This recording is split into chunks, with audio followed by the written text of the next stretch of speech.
So do you think that you can say as a general rule that audiences respond better to comics that like are loose and high energy and kind of feel like they're being authentic versus someone that's like one-liner like Jeselnik or something like that? I have a lot to say about this. Perfect. but I don't want to hog the podcast here. It's your interview. Yeah, I know. Here's the thing.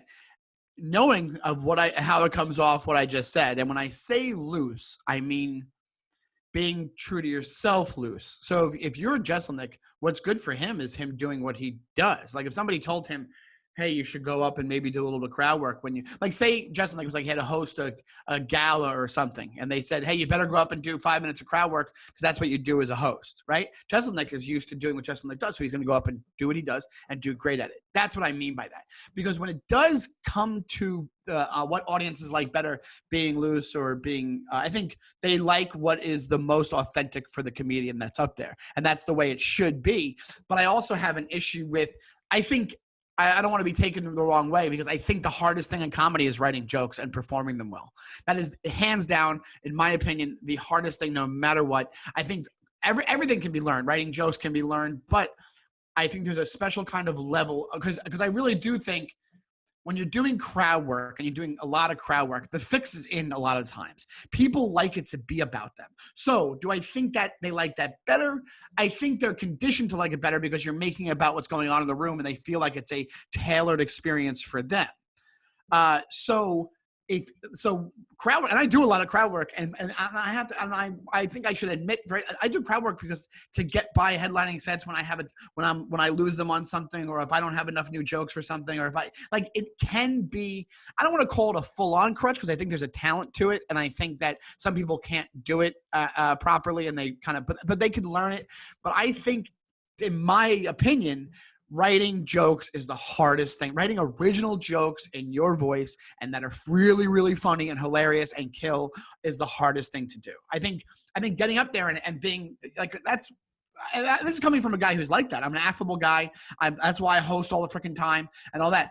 But that to me, it's easy for me to do that. But I also think in technically, and as far as the work that goes into comedy, that's easier than writing jokes. That's why people fall back, including myself. I'm putting myself right in this, fall back on the idea of, well, let me riff, let me do crowd work, let me do this, whatever it is. And not that there's anything wrong with that. I think that's an integral part of a comedy show. I don't think you should get rid of all crowd work.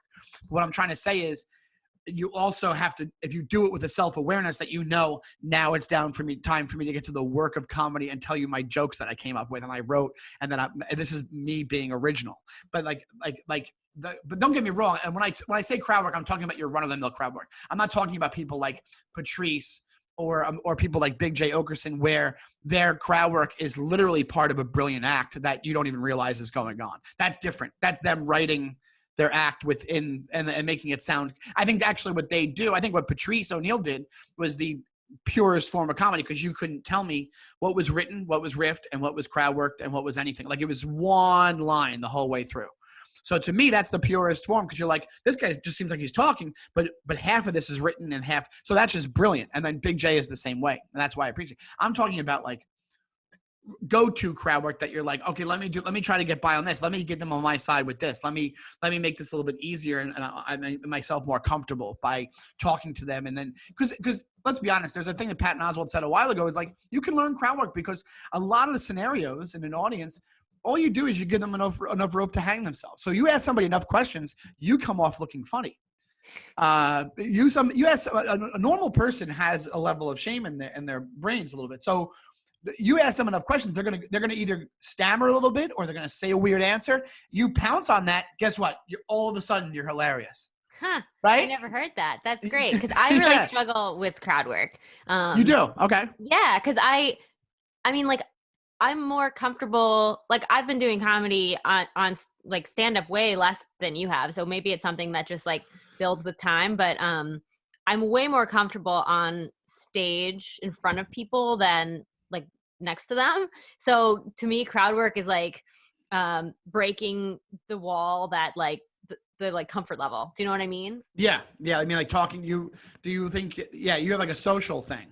Right. And like I'm a control freak, so I need to say my set and I need to know what I'm building to. So if they say something I'm not expecting, I'm like, you fucked with my energy. See, that's interesting. So then there you go. Everything I've just said, you might have the exact opposite opinion of what I just said, because for you, the thing that you think is so difficult is the idea of crowd work. But I think anybody, but I think also, don't you think the writing jokes part that you put in the work to, that you put in the work with, isn't that really hard to do? It's For hard. sure, yeah. Absolutely. And I'm not saying, I do think there is a talent to crowd work. Absolutely.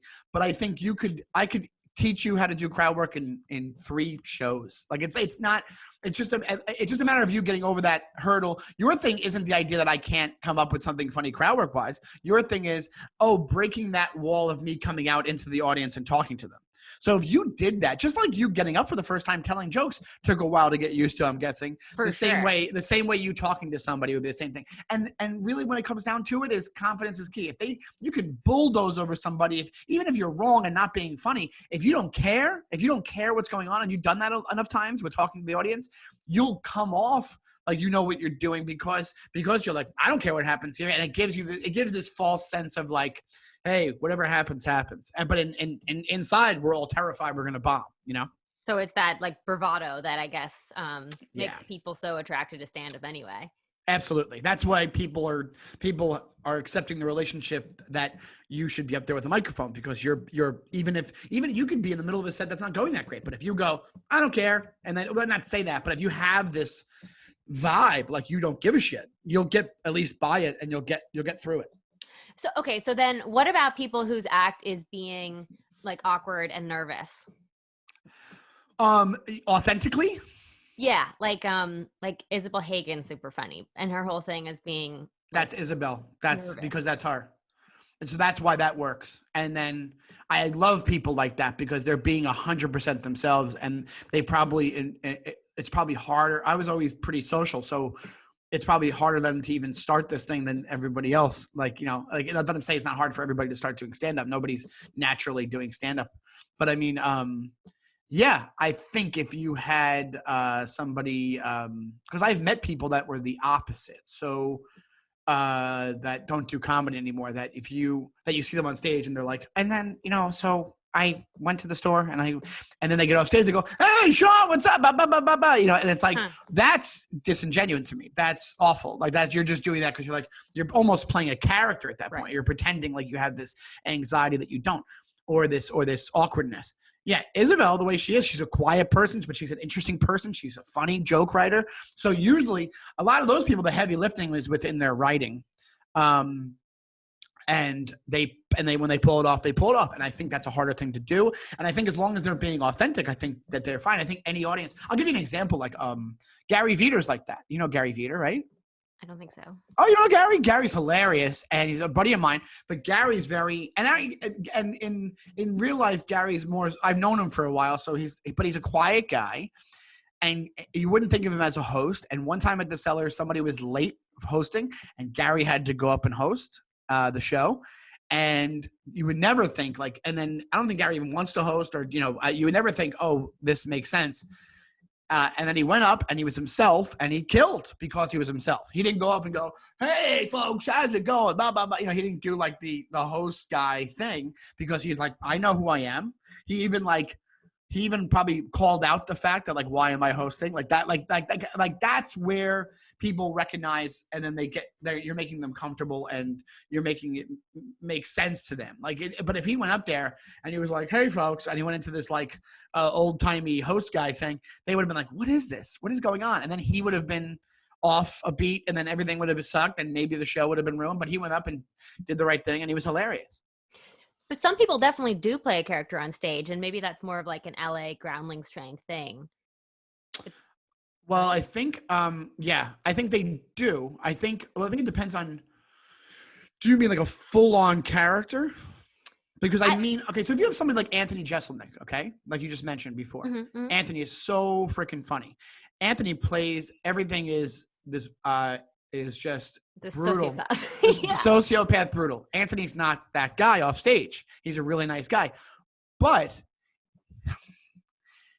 people, the humor is in knowing. People just, without even being told, people know he's not that guy on stage. Like if you're an asshole and you go on stage and you're an asshole, people aren't going to like you. Right. If Anthony was actually that guy, he wouldn't be a comedian.